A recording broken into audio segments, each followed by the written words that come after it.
What's up, family? Welcome back to season two, episode two of Curvy Confidence. Before we get started, I do just want to offer a trigger warning. We do talk about some things in this episode that range from child abuse to depression to abandonment. And it's a great episode, and I hope that you will enjoy it. I'll see you in a minute.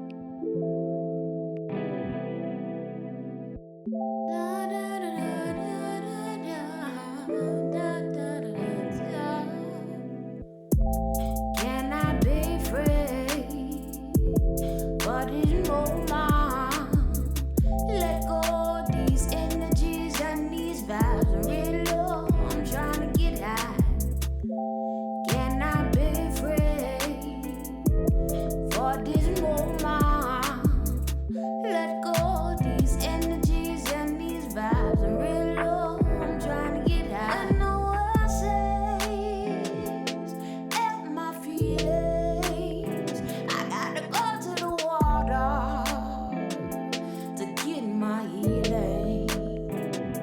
'Cause I can't hide emotions. Hey, family, welcome back. Season two, episode two. I'm so excited about this interview and about this episode. Curvy Confidence has experienced so much growth between these two seasons. It has truly been a remarkable experience. We have so many new family members, so many new listeners. So if you are new to the party, hey, welcome. You are at home. I am your sister. You are my sister. You are my brother. And I'm so honored to be on this journey with you. This episode changed my life because it gave me the courage to have the conversations that we are going to have today. I think that these conversations are so important, y'all. These conversations that we have, man, they are so important, and we don't have these conversations enough. If you say that you are a light worker, you say that you are a Christ follower, you say that you are a good person living in this world and taking care of this world, it is so critical to have these conversations because every single person deserves a voice. And so I am so excited about this interview. Y'all, let me tell y'all something. Let me tell you something. No, like for real.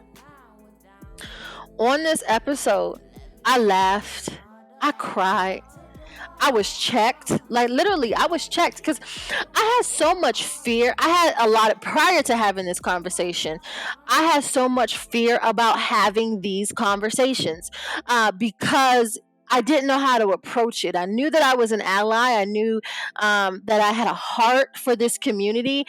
I knew that I've always been close to this community, but I was always scared to have these kind of conversations because I just wanted everyone to know that I love you, right?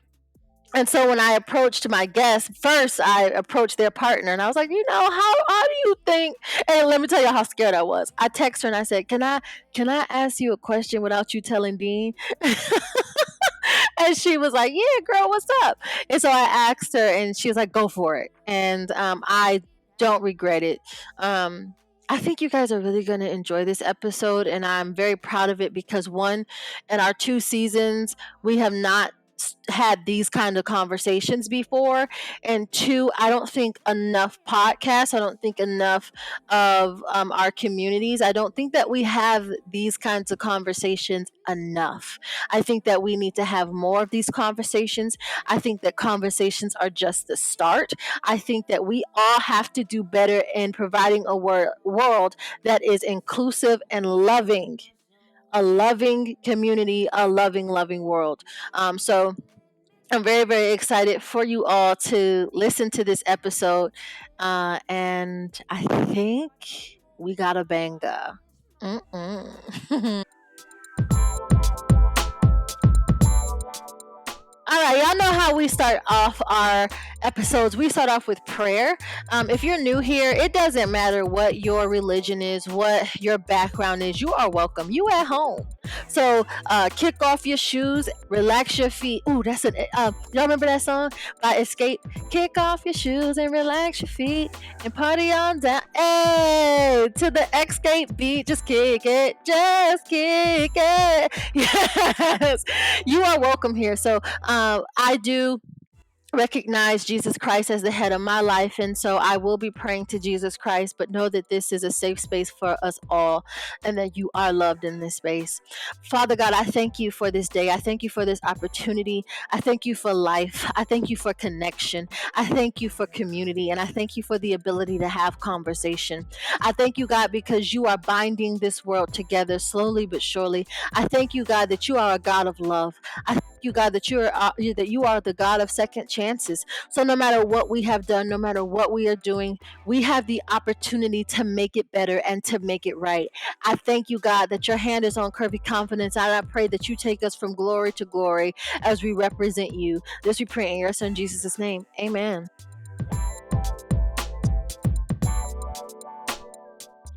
All right, y'all know it's my favorite segment. My favorite segment is the gem of the week.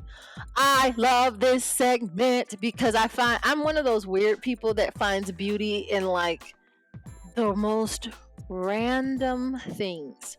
But this inspirational moment is not necessarily a story, but it is something that I have been using, that I have found that has really changed my life. So I am someone who I could say that at one point I was a chronic worrier. I worried a lot about a lot, and it could be finances. Like, I could be 3 months away from when I expected I wouldn't have any money, and it would bother me. Or it could be the beginning of the month, and I'm worried about the next month rent.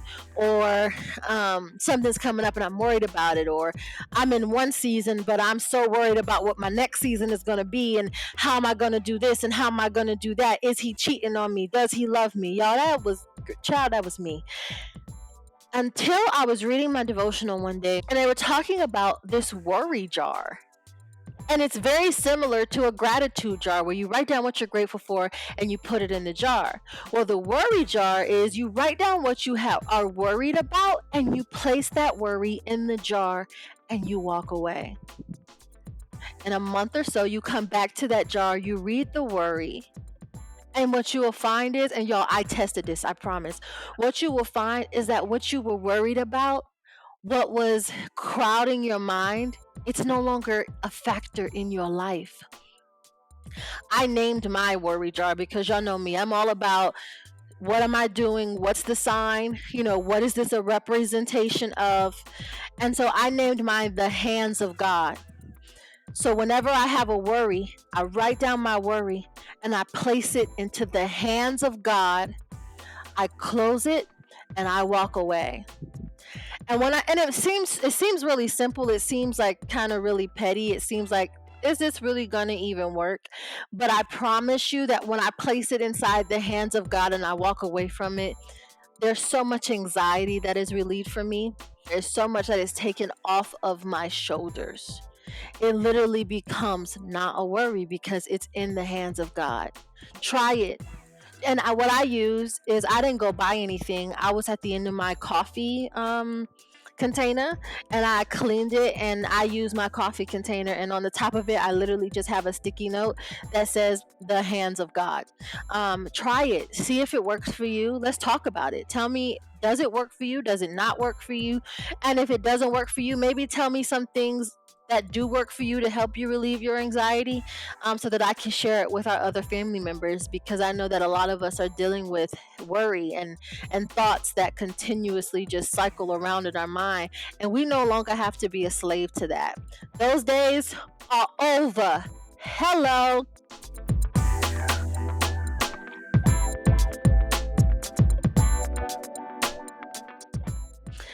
Our next segment is a newer segment. We only started this segment this season, and we're only 2 seasons in, so it's pretty new. And this is when I highlight an entrepreneur, either a curvy girl entrepreneur or a black entrepreneur or somebody that I'm just dang inspired by. And this week, I want to talk about Minimo, y'all, oh help me sweet Jesus, Minimo Bath and Body. It is a skincare service, and they have amazing products. Let me explain something to you. I don't get paid for these. I just think that it's really dope, and I think that being an entrepreneur is brave, and so I want to shout people out. I think that's really important. When I started using Minimal about a year ago, maybe, I had horrible skin. Like I had severe acne and spots all over my skin. If you want, I can like put up a picture or something. I probably won't unless somebody be like, "Can we see it?" But like I had severe acne and dark spots all around my face. I started using their turmeric scrub and one of their masks. And y'all, my skin popping. Like, not to be big headed, but my skin is popping. They are amazing. They're black owned and operated. And there's so many examples, and they're all natural. So if you're someone who is really into taking care of the earth as well as your body, check them out. They are on Instagram. Their Instagram is at MINIMO bath and spelled out AND body. Minimal bath and body. When I say they're amazing, they're efficient. You get your products very quickly. Please check them out. You won't regret it.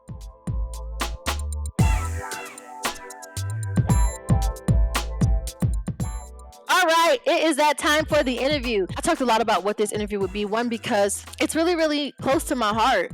I reached out to Dean. Dean is a transgender male, and I reached out to Dean because I was inspired by his story that I heard from his partner, and two, because he is fully in his skin, and it's beautiful to see, and it's beautiful to experience, and it inspires me. And so I approached Dean and he said yes, and I'm so grateful. And Dean is one of the most selfless people I have ever encountered. When I was starting Curvy Confidence, I didn't have a clue. Restarting. I didn't have a clue what I was doing. I was just gonna do it. Last season was definitely that for me. It was like, let's just do it. Like, I have to get it out into this world. I have to do it. And I did it. And I did it largely because of Dean's support and Dean's guidance. I did my first episode and I sent it over to Dean, and he gave me a lot of really helpful notes that maybe I couldn't implement in my first season, but I'm definitely implementing in my second. And that's just who Dean is. If you need something, he's always there. And he has a beautiful partner who I absolutely adore. It's been one of those relationships where we fuck up and then, oh, did I just cuss? That's okay. This is my podcast where we mess up and then we hug it out, and I always appreciate connections like that. I'm not going to keep you from the interview much longer. Dean is a very special human, and I hope that you are just as blessed by this episode or by this interview as I am. Check it out. Let me know what you think. Hi, Dean. How are you? I'm good. I'm so excited to start. Me too. I am so glad and so honored that you are here. It means so much to me. I know we had some scheduling things going on, so thank you so much for your patience. I did tell the people briefly who you are, but please let them know, who is the Dean Alexander Block? Oh, Dean Alexander Black. I'm really bad at self-descriptors sometimes, but I feel like I could comfortably describe myself as a self-made man, a geek, an artist. I just love art of all kind, and I'm always trying to explore that. And I'm just, trying to live my best life. Hey, so I would be remiss if I did not mention that when I had the idea for, your partner Crystal actually had the idea for me to do Curvy Confidence again. Really? Oh yeah, Crystal, let me tell you this. Crystal would not let it go. Okay, it seemed like every other week she was like, "When are you going to do Curvy Confidence?" I'm like, Good. Yeah, so when it was starting, and I think she had shared it with you, you were so open with your knowledge, and I am so grateful for that, because we had a successful first season, and I know it's just going to get better from here. Yeah. So thank you so much Oh, yeah. for everything. Today we're here to talk about identity. Yes. And what that word means. And I'm so excited because we've never had this kind of conversation on Curvy Confidence before, but I think that it's a conversation that is so important to have. Yeah. And I don't think that we talk enough about it. Mm-hmm. So how do you define identity? That's such a interesting. That's when you sent me this packet and I saw these questions. I was so excited because not only hasn't been talked on Curvy Confidence, and it's not talked about a lot. I feel like even on a personal level, you and I haven't had these conversations. Yeah. So that's really interesting. So identity for me is a lot of, I feel as though sometimes people get hung up on the, what we would call labels. And, labels can be very helpful for marginalized communities for them to be able to self identify and find other members of the community. But I think sometimes, a lot of times, when we get so focused on what the words that we use to describe ourselves, we can kind of lose track of the core of it, like who you are, who are you? That's such a big question. That's one of the big questions. Just like, what is the meaning of life, in my opinion. So the thing that I've always kind of thought about with in regards to identity and life, and I apologize, I'm not sure where the source of this quote is, but it's that life is not about finding yourself; it's about creating yourself. And Wow. kind of what I mean by that is, instead of focusing so much all the time on who you are as in labels, or who you are as in, what you do, those things all are come into it, but that doesn't encompass all of, who you are at the very core. Like, I think a lot about middle school, because I think middle school is when kids really start to become their own individual people, in my experience. And you think about like how in middle school you had that thing, like no matter what it was, and you're so like ravenously into it, it's like why that demographic is so big in like marketing, especially with music, is because they have a lot of disposable income and time, but also like teenagers, especially preteens and like middle schoolers, get really hyper fixated on stuff, and you start to like explore different things. And like, I know for me, when I was a kid, I started playing guitar and I started skateboarding, and those are things that have followed me through life and that I continuously do. And because I've continuously done them and experienced those cultures and experienced those things, my life experience is so much different that a skater and a musician are my labels, but at the core of it, that's so much more. So identity is it's one of those things that's hard to define, but when you find it, when that thing just like clicks in you and you're like, this is what I want to do in life, that's part of like creating yourself and building that identity. I don't think you can ever stop defining yourself. Yeah, that is so powerful because one, I'm on a similar journey now of like, who is Brittany, Yeah. and what does Brittany stand for, and what gets Brittany's fire going? Mhm. How did you begin to begin that process of creating who Dean was? Like, how did that process start for you? It was kind of forged in fire, if I'm being totally honest with you. I had a really, really rough childhood. So a little bit of a trigger warning here for any listeners. I am going to talk briefly about child abuse. I'm not going to do anything, graphic or descriptive or anything, but I just want to give you a heads up. So I was abused a lot as a kid, mostly neglect, but a little bit of everything, honestly, at the end of the day. And I was the oldest of four, so I have three younger siblings who are my full siblings, and then I have a half sister and two half sisters who lived with their parents. We didn't grow up in the same house together. And I basically was the primary caretaker for myself and all my siblings since I've been five.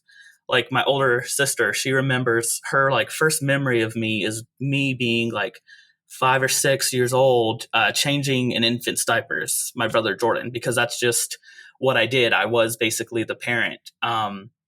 And so, through that, I matured very quickly, I feel like, and I was, I had a lot of things that happened during that time and during my childhood that left me with a lot of different, yes, trauma, but also a lot of different strengths, and everything like that. And then I went to a Christian boarding school when I got a little older.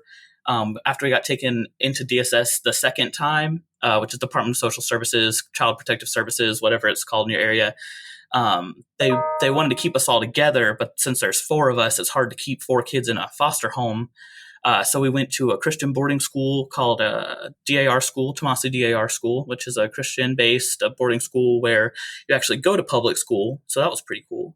And doing that, I had a lot of artistic ability and love for the arts. So I was often put in a leadership position there, and I would student direct plays. We would put on concerts. I would start talent shows. We would do stuff like that. I spent a lot of time hanging out with other kids and being in leadership positions and stuff like that. So I would say though when I first actually started discovering my identity and really, really who I was is when I was able to go to therapy and like start unpacking those traumas and start really trying to look hard at my life and understand it and take, kind of lift away the veil of childhood that was still there, even though I was more mature, and kind of be more objective and look at life.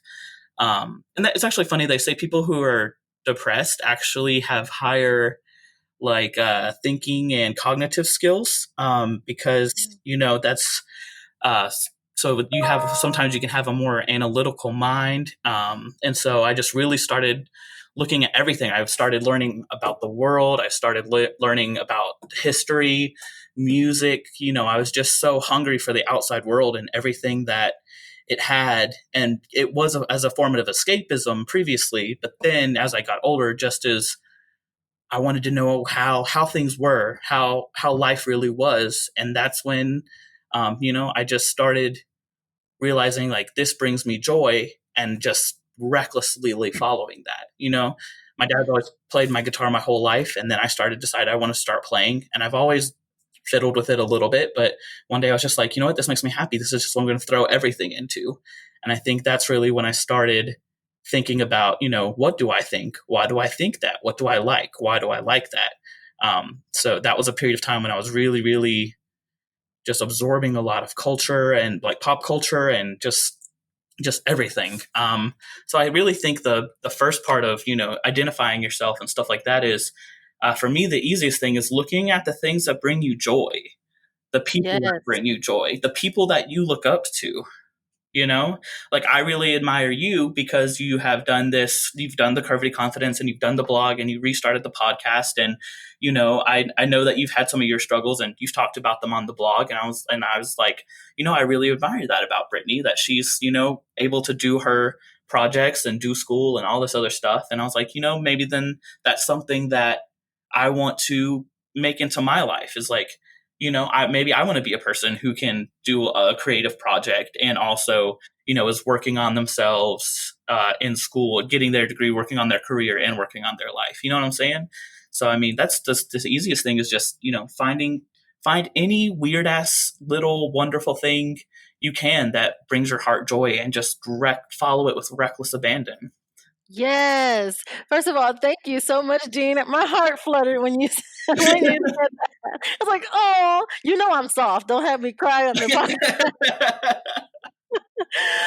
But earlier you talked a little bit about labels, and for some of our listeners, they may not understand what that means. Can you just explain a little bit about what the various labels Oh, that yeah, you yeah, are yeah. So for for? me specifically in the communities that I'm in, I'm transgender. So that for me, that's a label that I've defined myself in the LGBTQ community, or the queer community. We can say for short. But if you're not a queer person, don't call someone queer. That's kind of off color. But yeah. So for me, like when I talk about label, I was specifically at that time thinking about labels within the LGBTQ community, and that can even be.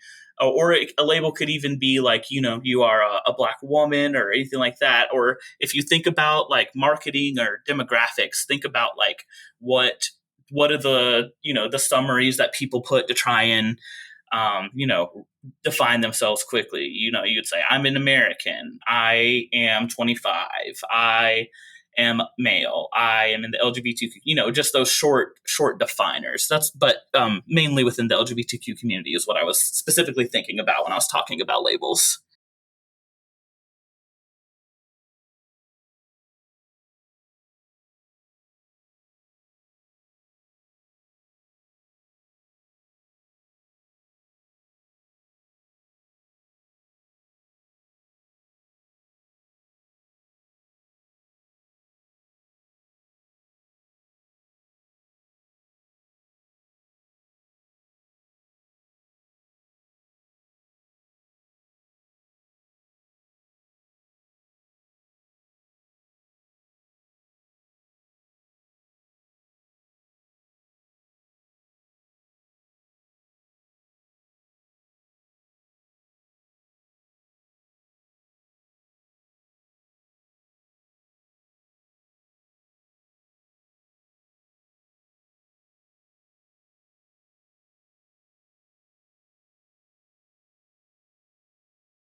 a question. Sure. So, and it just hit me. Like, what about like, sometimes we talk about labels as like they put us in this box and they Yeah.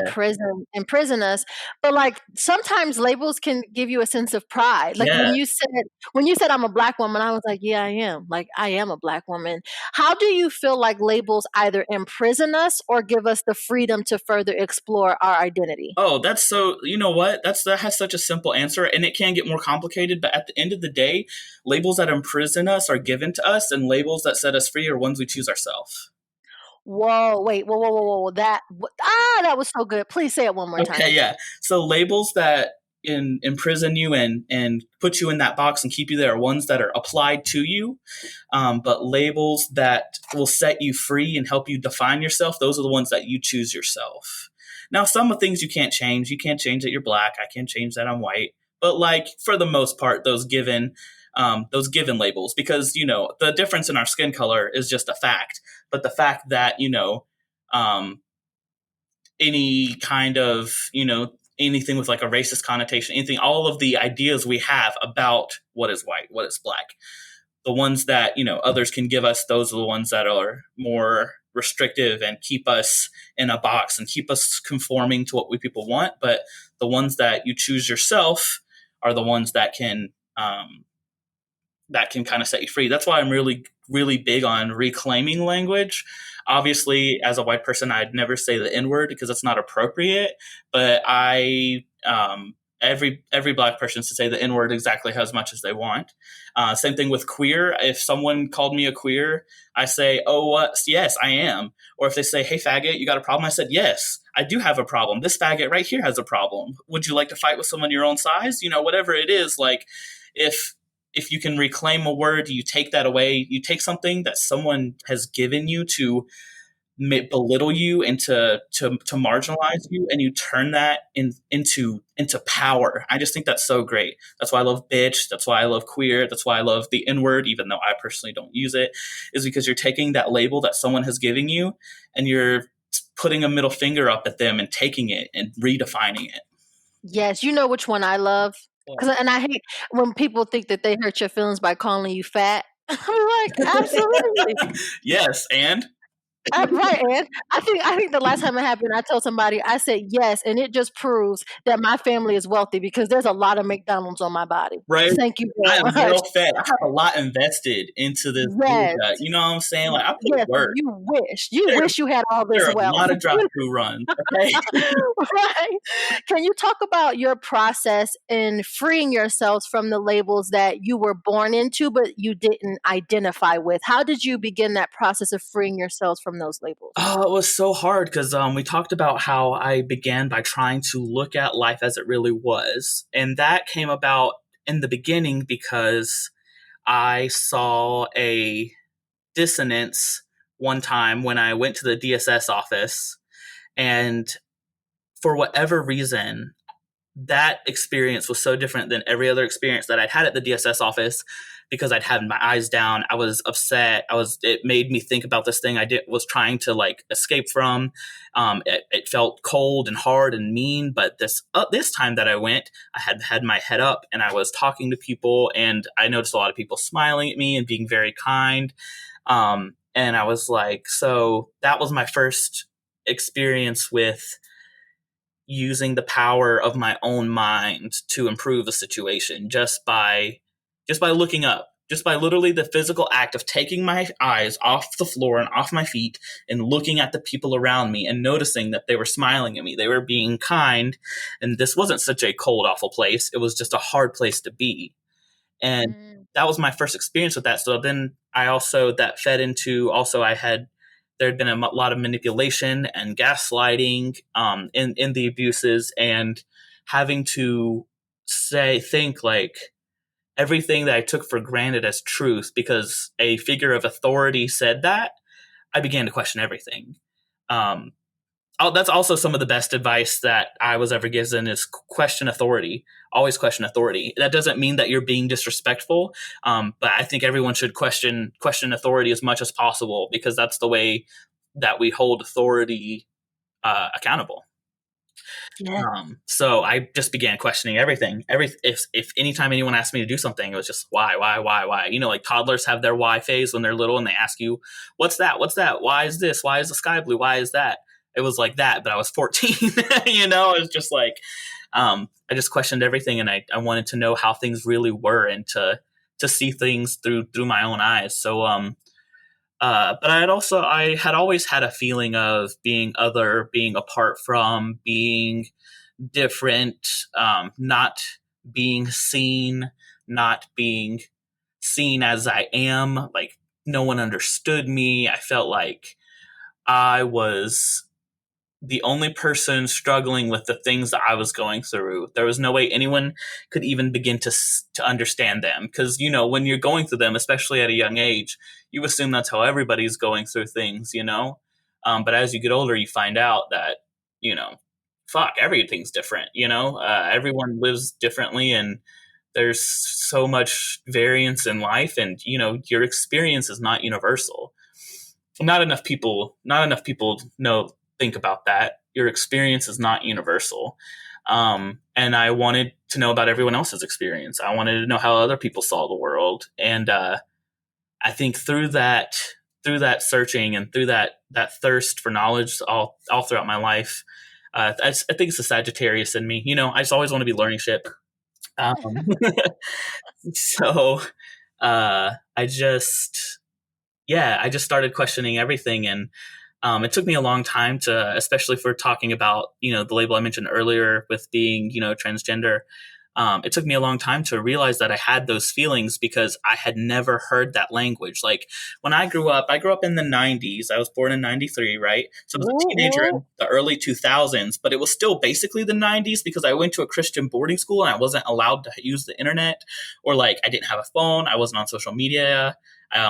We weren't allowed to do all those things. Of course, I would break those rules as often as I could because fuck you, it's my life. But but it can be hard to get around if you're literally at school or at the cottage at the boarding school. And that school was great for me in a lot of ways, and I owe a lot to like having literally survived childhood to it. But in that way, it was very that it felt like a prison to me. In that way, is that they tried to teach me one way of life, and that's the only way you could be. And I remember that I really liked the leadership positions they gave me, and I liked, talking to the DAR ladies and performing for them and stuff like that. But there were things like, if when we had an event called Fine Dining every year around Valentine's Day, where they would hold a, we would all dress up and they'd pull out the tablecloths and the good silverware, and they'd have a fine dining experience to show us, this is how you behave if you're in this kind of dining situation, and this is how you, stuff like that. And it was a very fun event. But I remember every year, like I would just be, every time I had to wear a dress, just being so fucking distraught and feeling so ugly and feeling so worthless, and being around all of these beautiful girls. And just, I admired them, and I would see them and how they looked in their dresses, and they felt beautiful and they felt empowered. And I just did not feel that. I just felt fucking crushed. And I remember also like being adamantly against pink, being adamantly against anything feminine as a child. But then if my sister asked me to do things that were considered feminine, I would just do it, no questions asked. But that was never something that I participated in willingly, was any act of femininity. And that got stronger as I got older. And as I realized, because of this behavior or these hobbies that I have, people are trying to push me more into this bubble, and I was rejecting that. I also remember at one point, my younger brother turned 12. Oh, this is such a redneck statement. And my papa gave him a pocket knife, and I was so mad because I was older than him and he can give me a knife. Yeah. And that for me, that was like, why do you see us differently? Because I'm running around the woods, running around the woods, living my best, bumpkin life just as much as he is. So why is it that because he's a male, he gets a knife and I don't, even though I'm older and therefore more responsible? You know what I'm saying? Yes. So like it was all of these moments where I realized the incongruous relationship between how I felt and how people treated me, and how they appeared to perceive me. Yeah. So when you grew up and you began to step into your true identity as a male, how did your family and the world around you respond? So I did not come out at all. So in high school, I didn't. Okay, so at first I didn't. It's not one of these things. I'm not one of these people who, number one, subscribes to a born in the wrong body narrative, or number two, knew their whole life. Number one, born in the wrong body. This is my body. It's not my fault that society does not perceive it as male. I never had any dysphoria about like my chest, my breast, or anything until I realized that's what was making people misgender me. So like that's just how it was. But I don't subscribe to that narrative. I don't subscribe to I didn't know that my whole life that I was a male. I didn't have any language for that. So like I realized in middle school that I was attracted to girls, and I was also a girl, but I lived at a Christian boarding school, and I was one of 32 people in my class. It's a very small class. When I say I know every single person in my school, I did, because it was the middle and high school of two towns together, Tomasi and Salem, the middle and high school. So 4 schools put together, one building, and there's only 200 students. So I not Oh, only wait. knew every student, I knew their family, I knew who they used to date, I knew where their mama and them worked, and I went there from 7th grade till I graduated. So everyone knows everyone, and it's a very small town, very rural, and I have been very surprised by the support I've gotten now that I'm out and there, and a lot of people from that situation have reconnected with me, but at the time, it felt like life or death. Like, this is something I desperately need to control and keep inside, and that no one can know, because I don't want them to be. I wasn't as much worried about myself as I was worried about my siblings, the abuses or how people would treat them, and I just like couldn't stand that. Like, if people were just shitty to me, whatever, but if they were shitty to my siblings, I would have to fight them, and like that just didn't appeal to me. So that was something that I just kept inside, locked away. But I realized that I liked girls in middle school. And then it wasn't until I didn't come out at all in high school. I came out to one person. It was the only other gay person in my entire school. And we had been friends for like 5 or 6 years at that point, and it still took me a long time to like get up the courage just to tell him.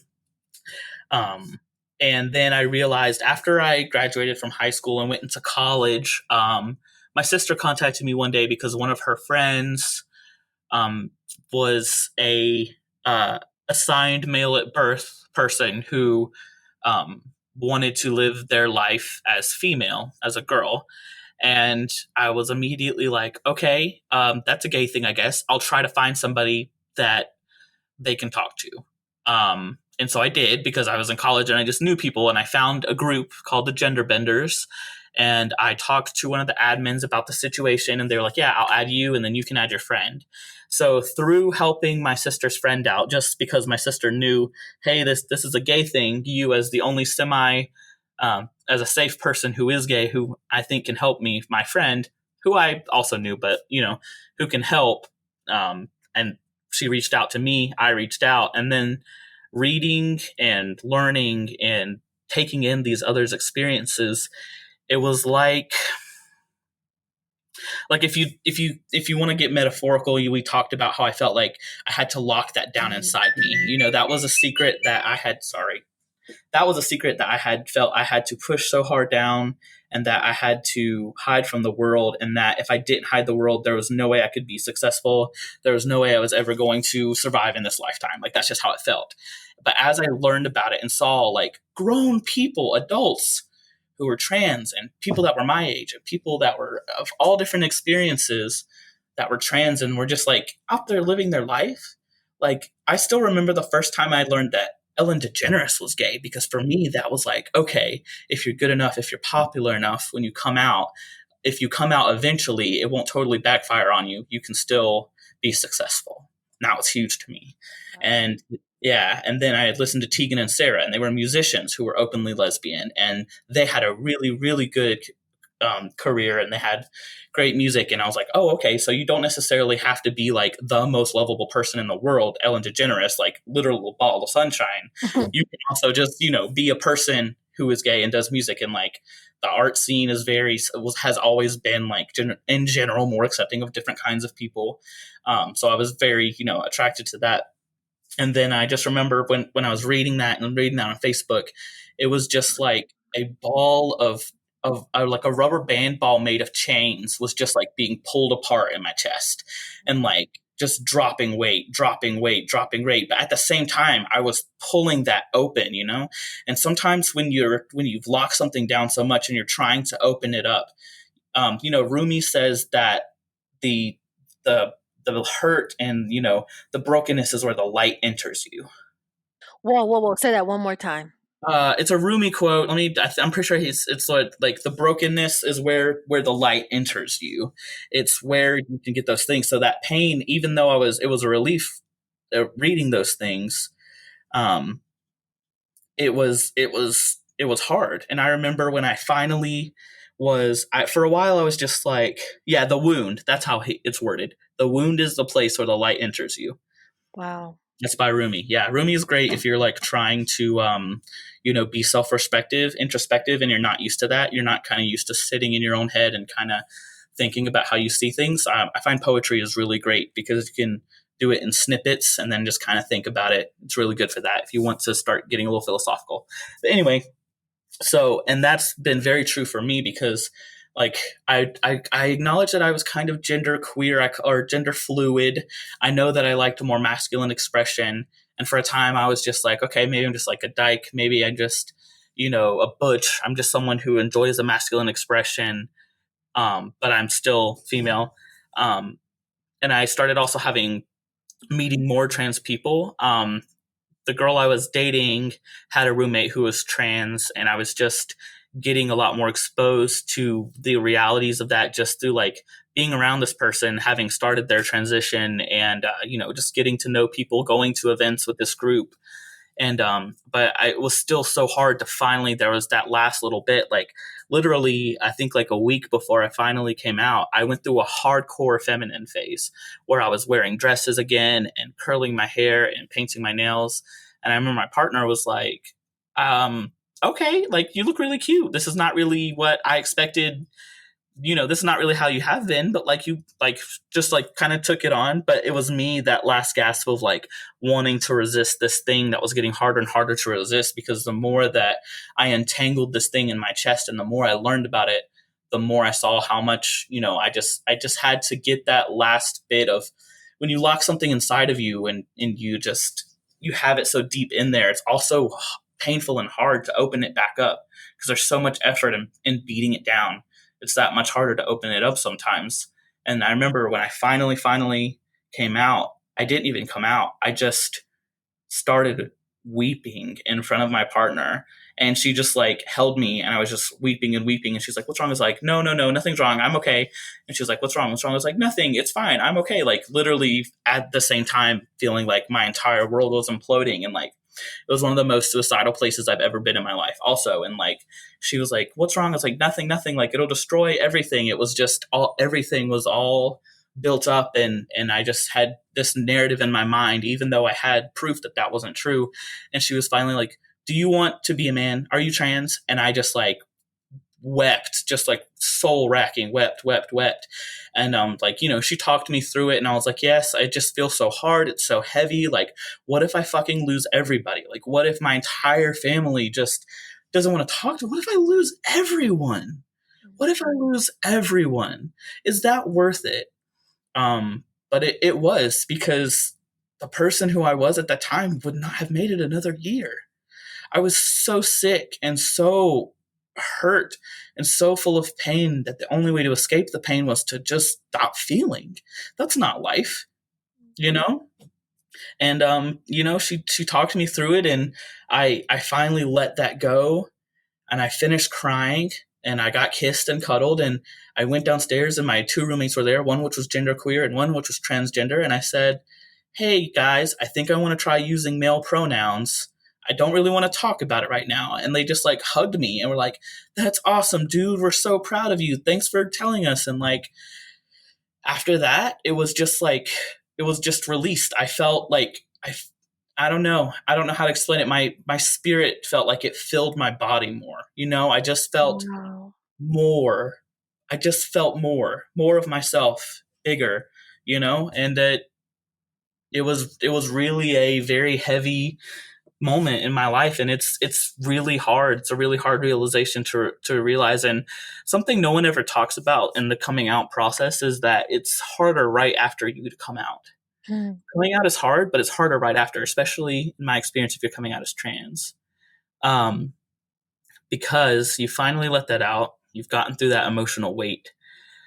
Those doubts are all still there, but this is also the time where you start really looking at yourself, because before you were trying to put a mirror over the in your inner eye, you have this picture of who you are, and you're covering that mirror up, you're covering it up because you don't want to look at it. But when you finally rip down that veil and look yourself in the eyes, and you're looking at how you want to be and how you are and how far you are from there, it can feel fucking hopeless, it can be hard. And I think this is why so many people are stuck in their ways and stay in toxic relationships and stay in toxic situations and stay at jobs that are dead end jobs. Or, everyone says, the devil you know is better than the one you don't. But what if the devil you don't know is actually an angel and is gonna, help you get out of the shit? You never know. Oh my God. What if the devil you don't know is actually an angel? My. So humans are we're such beings of habit. If you use a public restroom frequently, you'll try to get the same stall every time. Like little insignificant things, like where we, where we do one of the most basic things ever, just use the bathroom in a public space. We'll try to use the same stall because humans want to do the same things. But sometimes those things are things that are holding us back. They're wearing down our soul. They're grinding us down.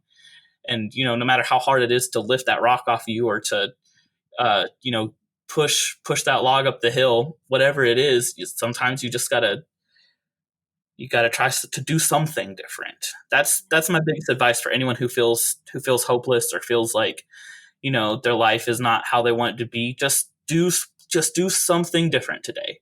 Just try something different. Maybe you drink more water and you're like, hey, that wasn't that bad. I drank more water today. And you keep doing that.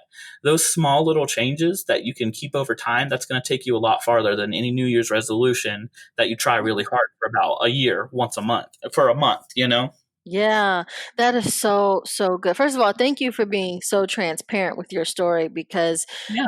I was over here bawling. I'm like, please let him keep talking because I can't talk right now. You talked about how when you had your moment, you were able to get, hugs and kissed and cuddled. What about Right. the person who wants to step into their truth, right? They want to so badly, but Right. they're afraid that there won't be love on the other side of it. What advice can you give them in order for them to step into their truth without that fear of not being loved and not ever having love? So here's the hard thing is, honestly, you might lose all the love that you had. I was empowered because I had a person that I knew would love me no matter what, that I knew accepted who I was at that moment as I was coming out, because they had been trying to help me realize, get to there myself. You know what I'm saying? Like I had that luxury of being terrified, but at that same time having that one anchor. And like even if me and Crystal like don't work out somehow, which God forbid, I will always be the most grateful for that, because without that anchor, it's hard to feel like you're floating away. It's hard to feel like you're not, like, it's hard to not feel like you're floating away. And you fill yourself with, all of these ideas of how people are going to abandon you and stuff like that. And the hard, honest to God truth is that, yes, you might lose everyone. A lot of people are disowned just for being gay, and nonetheless trans. Being trans is so stigmatized, and I really hate to say it, but there is a possibility that, you might lose a lot of people. But the important thing to know is those people that only love you because they think of you as one way, they don't love you. They love who they perceive you to be. Mm. And anytime you are brave enough with yourself to admit something about yourself, admit something that you want to change, try something new, the people that actually love you will want you to do that. They'll want you to be happier. If I say, that's how it was in my family. I was very scared about how things were going to be, but almost every single member of my family said, if this is what's going to make you happy, I don't care. It might be hard. You're going to have to give me time, but if this makes you happy, then be happy. Yeah. you know? If this is what makes you happy, then be happy. If And you might lose everyone, and you might not have someone to love for a while. And I'm really sorry. You're gonna have to love yourself. Also, you should probably get a therapist. Just a quick plug right there. Therapy is great, even though yes, it's not love. It helps a lot to untangle those feelings, and especially if you don't have that support from your family and that network, you need to build your own network. And a therapist is the best thing that you can do for yourself. 100%. absolutely. I second that. So yes, do go to therapy, but also if you literally have no one who loves you, just know that you have a whole community of people now who love you because we know what it's like to be you. Yes. So go find trans people, and I promise we will love on you. You might not like every single person you meet. You might have those groups can have their own drama sometimes, but at the end of the day, these are people that know what you're going through, and they are going to want to help you because they know how hard it's been.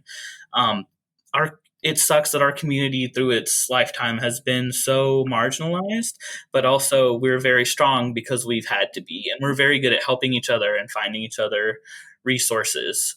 So yeah, my advice to anyone coming out and scared that, or taking a big step in their life, not just coming out, just taking a big step in their life that they're afraid someone's not going to approve of, or that they'll lose someone's love.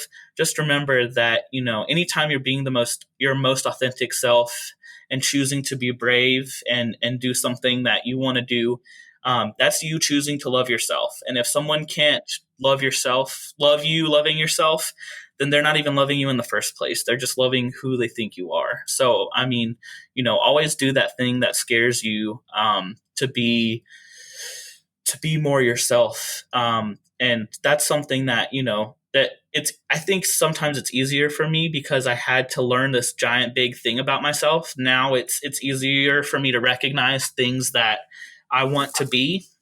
And it's something that I've kind of honed down and I'm really good at, but sometimes I think that can be hard.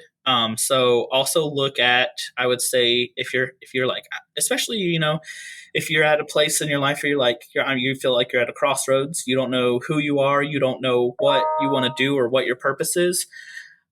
Just, man, get on the internet, go to Wikipedia, just look at stuff, just try to learn something. There's so much out there.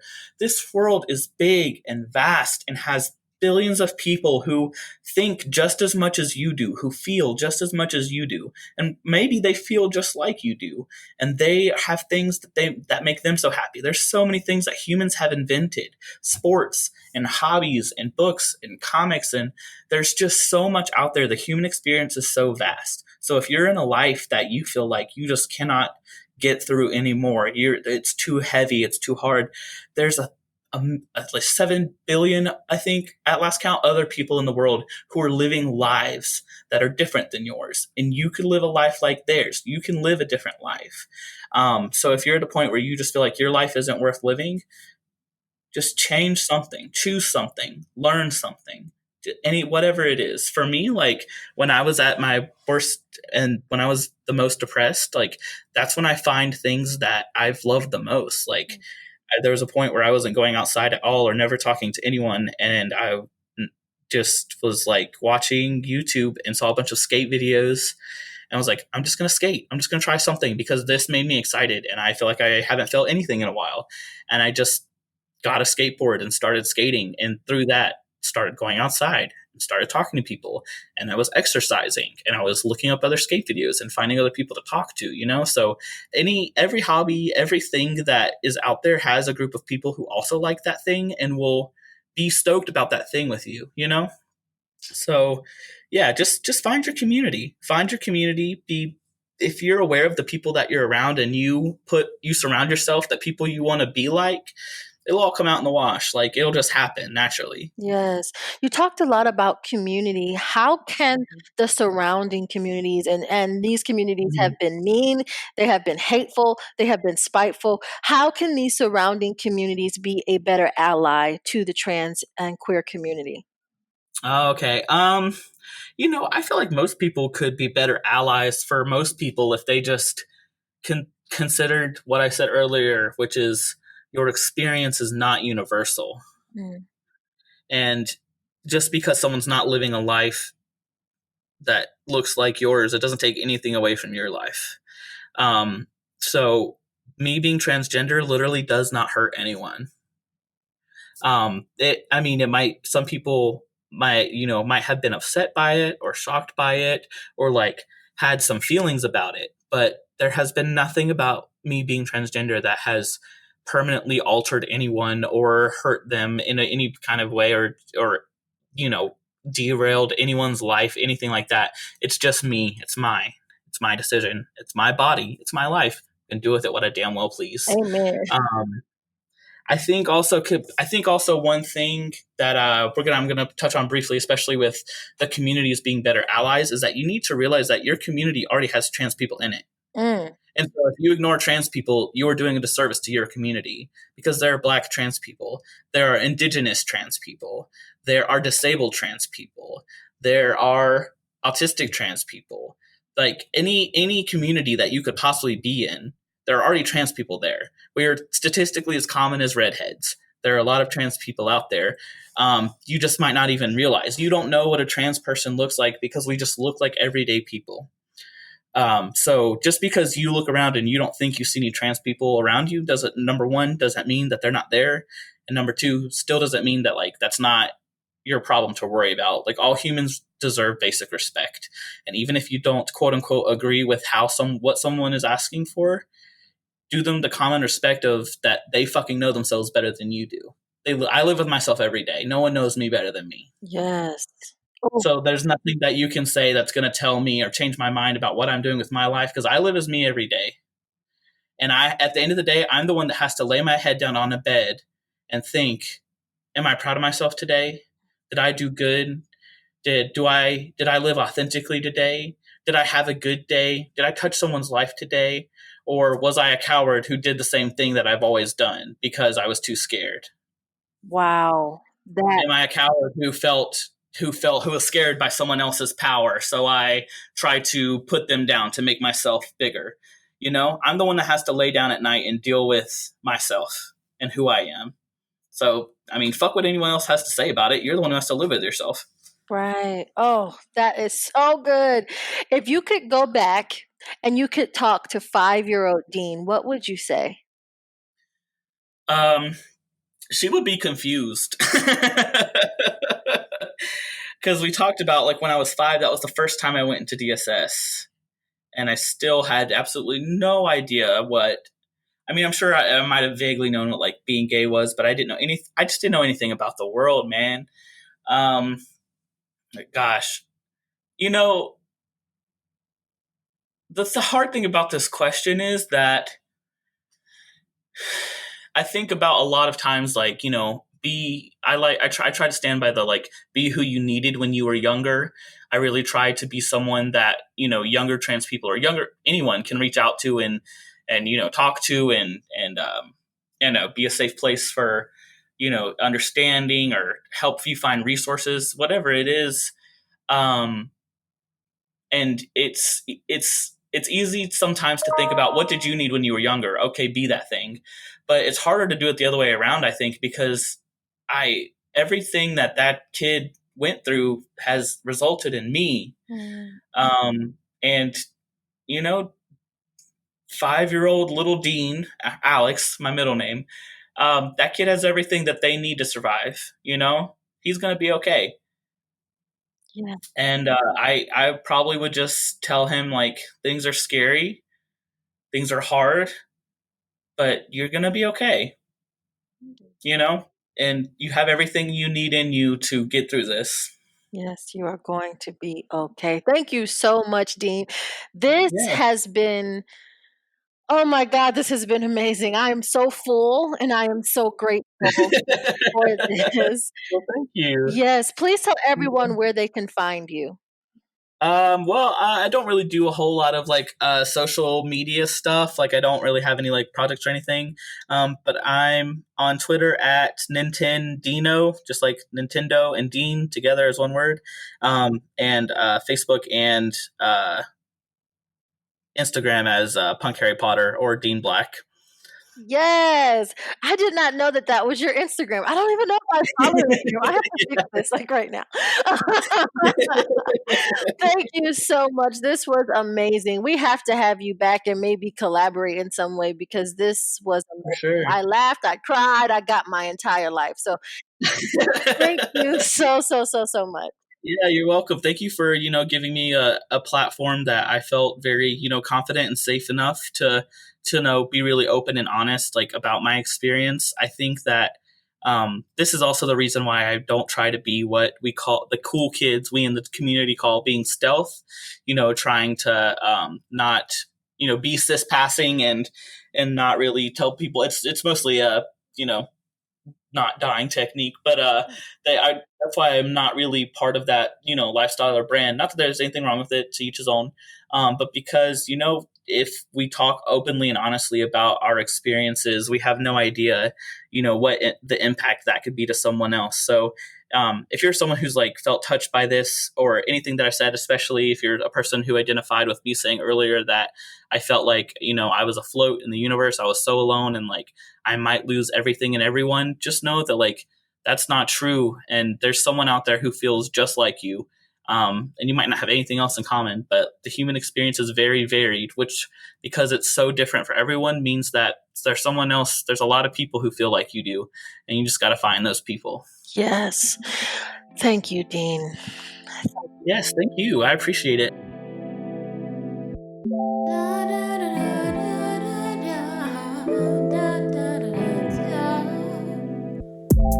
Can I be free? I told ya. I feel like either I am really good at this or like I have some really profound people in my life or both, because these interviews are blowing my mind. One of the things that I really loved about the interview with Dean is when he talked about labels and how some labels are labels that we choose, and that's okay because I know I was born into a label. I'm black and I'm woman, and I love that. I love being a black woman. I think we are a special group of people. We are a magical group of people, and I'm honored to just be in the number, okay? I also really loved how transparent Dean was with his story and how he talked about finding a community and how if you ignore a certain community, you're actually ignoring your community because there is someone in your perceived community who is a part of the community that you're rejecting. That was so powerful for me because I've seen it. I grew up in the church and everybody has their views on the church or whatever. I grew up in a non-denominational church, so I will say that my experience is different. I didn't grow up Southern Baptist. I didn't grow up Baptist. I didn't grow up with any of that. So the church rules, I really don't even know them because I didn't grow up in that way. And I grew up in a very loving community. And there were people in the LGBTQ community in my church, and I didn't know because I was a little sheltered in that way. Like I didn't know that it was a problem. I didn't know until I got older, and I was like, "Why are people? What is wrong?" You know. But once I was aware and I was witnessing it, I was like, "Oh my God! Like this is a problem." And we are literally, as Christians, which is a community that's about acceptance and about love, we are rejecting a whole section of our community because we are insecure, because we don't want to step past what we fear, what we don't understand, and love, because that was our main task. It's the first two commandments. Deal with it, baby.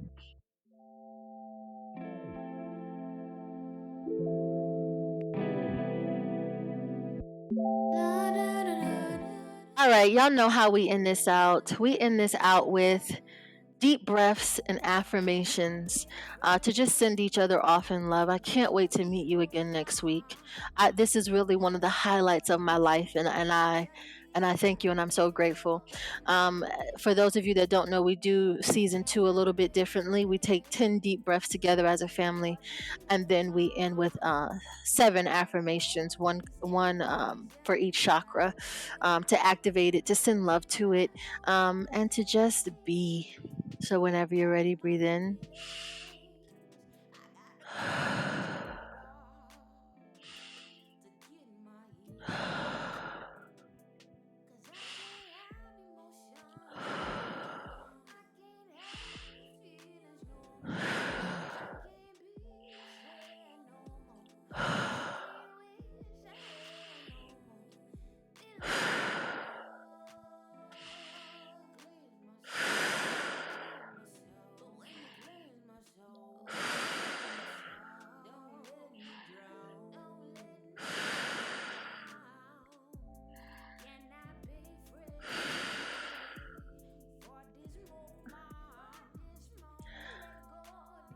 I am grounded. I am connected to the earth. I am creative. I am sensual. I am confident. I am bright light. I am love. I am capable of love. I deserve love. I am expressive. I have great ideas. I see miracles all around me. My intuition is strong and I trust her. I am connected to the divine. I am one with the divine. I am one with all things love. Thank you, family. I wish you a great week. Thank you for tuning in. And I'll see you next week. Oh, I'll see you next week. And I'll see you next week. Get it? Bye, y'all.